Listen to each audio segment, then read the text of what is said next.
They don't put in extra work. They don't go above and beyond to hone their skills, improve their game. This is a club. This is a get-together. This is a player meet and greet. This is a hangout, and the WNBA is just where they choose to hang out. And the NBA and the owners within the league, they're funding this hangout. There is a complete panic in the WNBA, and it's not due to dwindling attendance or low ratings. No, they're worried about something far more dangerous this time. The Unmatched League is offering their golden goose, Caitlin Clark, a huge payout. Do you sense it? Can you feel it? Can you feel the panic reverberating throughout the WNBA dump? WNBA players think they have leverage. Keyword, think. Now, in their defense, they do have leverage in the short term. The league is currently dealing with its greatest fear after months of witnessing their own players gripe about pitiful pay despite setting records for revenue.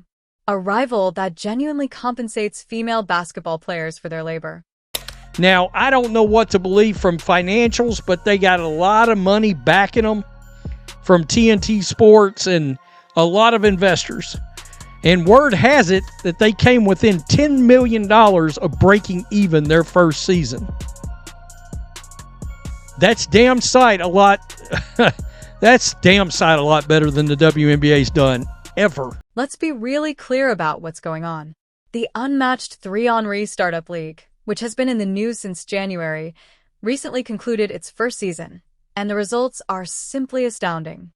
Unrivaled will forever change the WNBA. For sure. And the way that they do business, the way that they treat their players, any agreement going forward. Unrivaled did things that were unprecedented. And I think it showed players their value, and players in that upcoming CBA are going to ask for everything. And I think that they're going to have to make something work if they want to see the product on TV, right? Basketball players spend an average of $220,000 for just 8 weeks of play. That is over 3 times the average WNBA player's season-long salary. The lady who single-handedly rekindled interest in women's basketball, Caitlin Clark, is earning a pitiful $78.66 in her second season with the Indiana Fever. The math is so offensive that it's practically illegal. Essentially stalled for a new collective bargaining agreement in the WNBA. For the first time ever, WNBA players think they have leverage. Keyword, think. Now, in their defense, they do have leverage in the short term. The problem is, if this short-term leverage is used and the 2026 WNBA season is canceled, it could have devastating long-term impacts on pretend basketball. This is where things start to get interesting, though. Being unrivaled is more than just a frivolity. They are well aware of their actions. After their maiden season surpassed all of their financial projections, League President Alex Bazel confirmed that player compensation will rise even further in 2026. In its first year, the league made almost $27 million, almost breaking even while most new leagues lose millions. With their sights set on the one player who may turn them from a fruitful experiment into a real danger to the WNBA's monopoly, they're returning for round 2. I'm wondering, will the WNBA get within $10 million this season? I kind of doubt it, considering Caitlin Clark's missed, 13, 14 games or something like that? We saw ticket prices plummeted. We know the ratings have gone down in games that she's not involved with, which has drove the ratings down across the league. So I don't know. Subscribe if you're enjoying it. There is no greater indication of the WNBA players' desperation. As each player took the floor during the 2025 All-Star Game in Indianapolis, they all wore black t-shirts that said, "Pay us what you owe us." In a heated meeting with league officials, more than 40 players showed up, the most in league history. They have opted out of their present collective bargaining agreement and are now on individual wages of up to $1 million and salary caps of $45 million per team. Here's the worst part, though. A league that just lost $40 million in its most prosperous year ever is the target of these requests. In the All-Star Game, wearing "Pay us what you owe us" t-shirts. WNBA players whose salaries are subsidized by the NBA wear t-shirts declaring, "Pay us what you owe us." They must have thought this was a great idea. Oh, folks, we're really going to stick it to the owners. We are really going to stick it to the league. We're going to walk out in solidarity with a t-shirt that says, "Pay us what you owe us," and then they'll have no choice but to pay us what they owe us. Now, my question is, what exactly?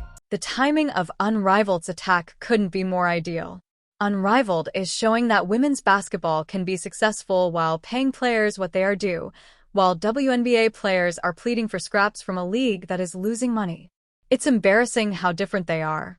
Just for winning the unmatched title, Angel Reese received $50,000. That's more than 2/3 of her rookie WNBA salary. In her first year with Unrivaled, Paige Bueckers is expected to earn over $350,000, which is more than her whole 4-year rookie contract with the WNBA. Is that Paige Bueckers' 10-week commitment to Unrivaled? 10-week commitment, 10 weeks to Unrivaled. She will make more in that first year than she will in the WNBA, where she's only projected to make $78,000. And I know there's still some haters, some unbelievers mad that women decided to bet on themselves, make this startup that is already putting the foot on the gas, right? Already making the WNBA look bad. I understand that. And they're wondering how they're paying for it. Well, Unrivaled made $1 million in ticket sales this year. Unrivaled made over $1 million in merchandise sales this year. And that's not even counting like the jerseys. And now consider this situation. Unrivaled signs Caitlin Clark for the 2026 campaign. All of a sudden, the league's most marketable female basketball player is here. A dependable source of income who has the capacity to overload arenas and bring down streaming services. However, what if it goes beyond that? What would happen if Unrivaled decided to go from 3-on-3 to 5-on-5 play?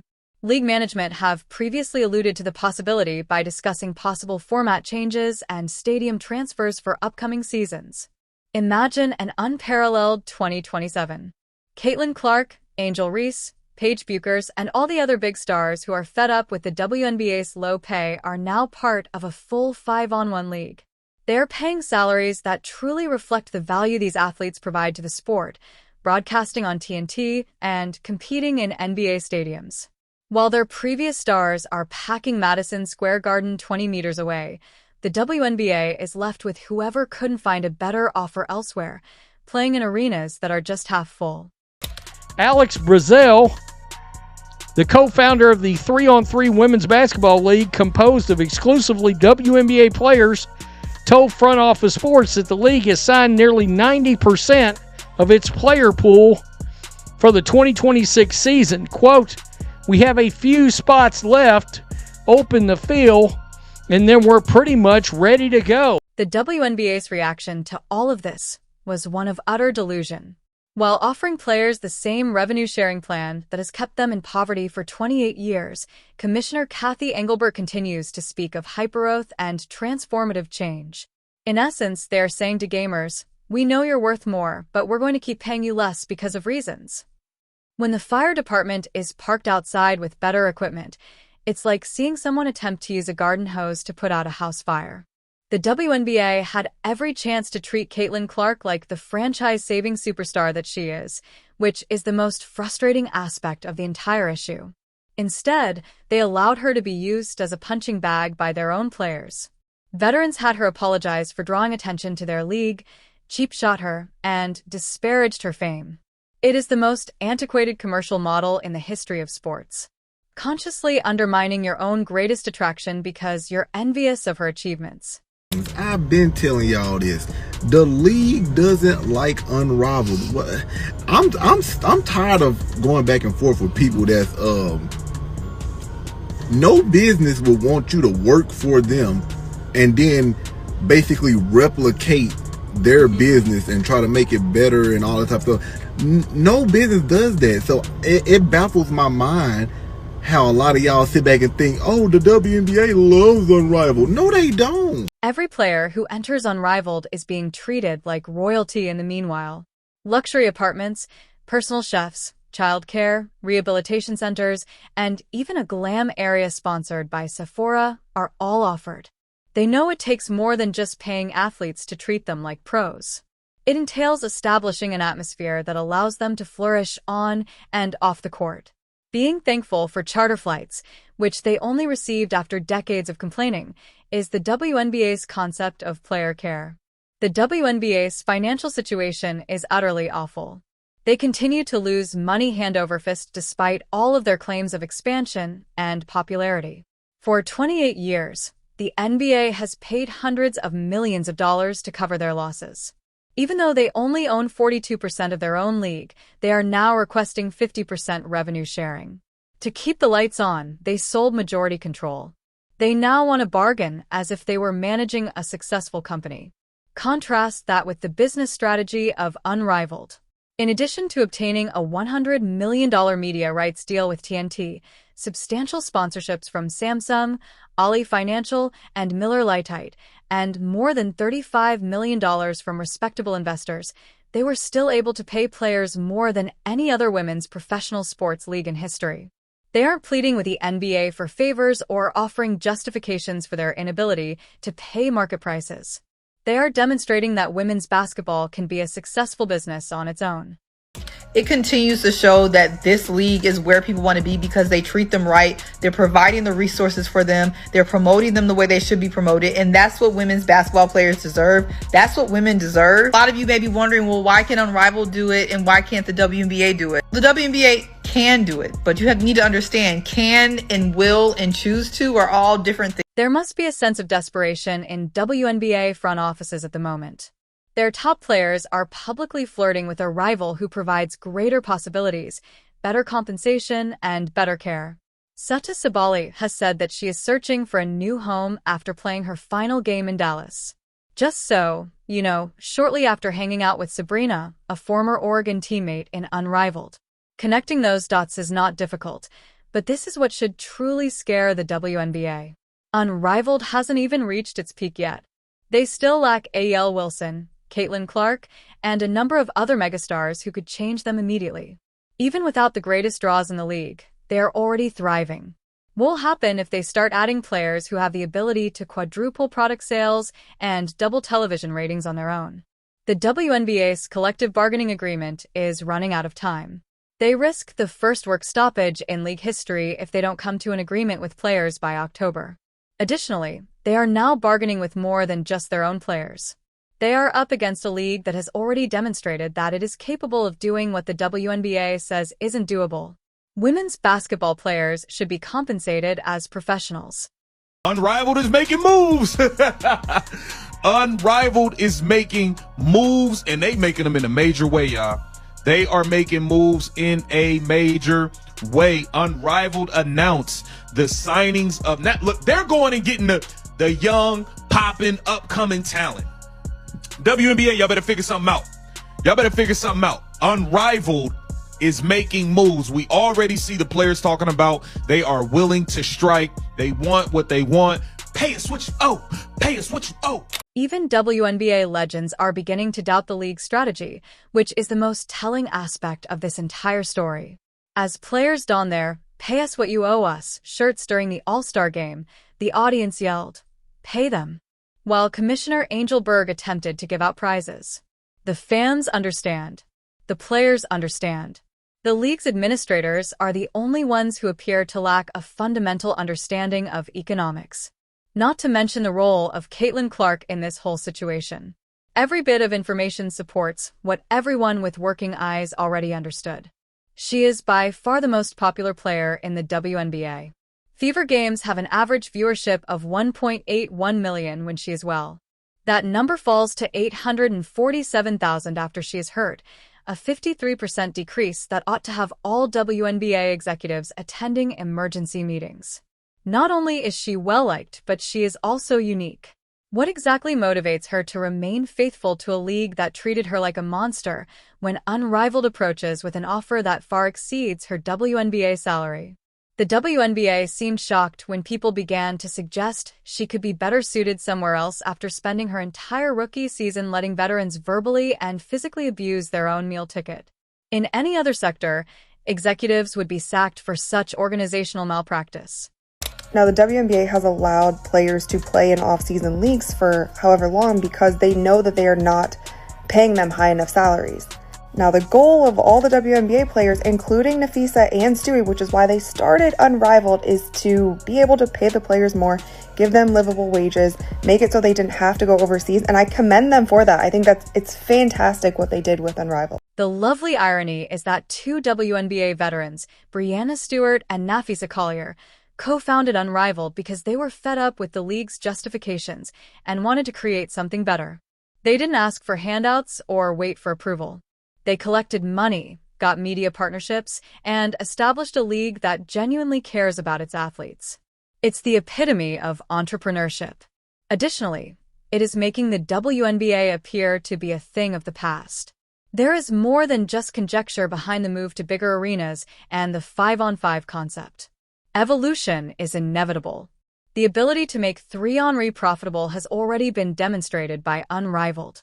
Providing the complete basketball experience that fans genuinely desire is the logical next step. And the WNBA's competitive moat vanishes entirely as a result. They will merely be another league vying for talent, but their business strategy, compensation, and treatment will be the worst. When you ignore your clients for too long, this is what occurs. The WNBA never imagined that someone would one day treat these athletes like the precious resources they are, instead spending decades instructing players to be thankful for whatever scraps they were prepared to share. A league that found out what they couldn't is now posing an existential threat to them. How to pay players decently and turn a profit in women's basketball.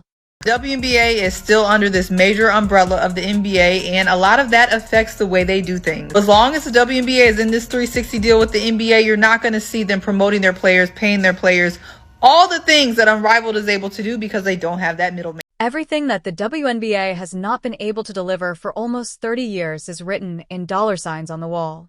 Being unmatched goes beyond simply providing more money. Respect, equity shares, and a company strategy that expands with success rather than against it are what they're providing. They are demonstrating to the world what the WNBA might have been if its management had truly recognized the worth of the goods they were offering. As a result, we are witnessing the WNBA's panic as their problems finally surface. Petty jealousy and organizational incompetence turned the transcendent superstar, who could carry a whole sport on her shoulders, the best gift any sports league could ask for, into a liability. Unrivaled is constructing the future of professional women's basketball in the meantime, one wealthy sportsman at a time. Whether Unrivaled will continue to expand and contend with the WNBA is not the question. When players learn they don't have to take poverty salaries to play professional basketball, the WNBA may still be around in its current form. There won't be a revolution. With competitive pay and genuine admiration for the athletes who make it all possible, it's already here and airing on TNT.